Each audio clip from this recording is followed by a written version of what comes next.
قرآن نے دو لفظ کہے ہیں، سنیں، والتین والزیتون۔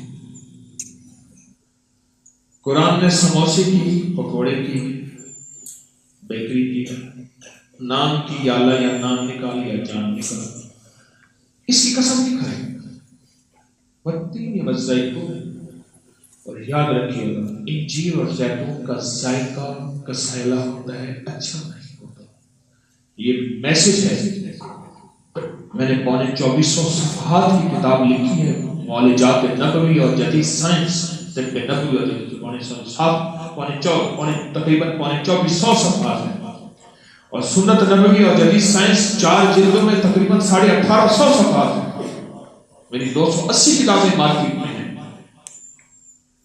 میرے اللہ نے قرآن میں قسم اٹھائی ہے دونوں چیزوں میں۔ زندگی میں فطرت کی طرف لوٹنا، فطرت کی طرف لوٹنا۔ والتین والزیتون ایک میسج ہے۔ میں نے اس پہ بہت ریسرچ کی، بہت لکھا ہے،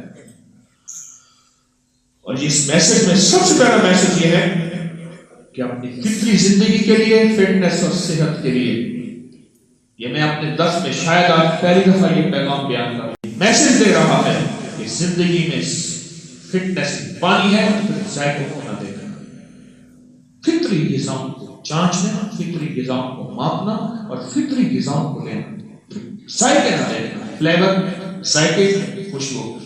زیتون میں کوئی ذائقہ ہے؟ پی کے دیکھو گے۔ انجیر میں کوئی ذائقہ ہے؟ کچھ نہیں۔ کوئی چاکلیٹ کا ذائقہ ہو انجیر میں، کوئی آئس کریم کا ذائقہ ہو، کوئی ذائقہ ایسا نہیں ہے۔ اللہ نے دو چیزوں کی قسم زیتون پہ ریسرچ کر رہی ہے، اللہ نے قسم، تھوڑا تھوڑا شروع کر دیں کھانے، اپنی زندگی کا معمول بنائیں، اپنی زندگی کا معمول بنائیں، اس فطرت کی طرف لوٹ آئیں۔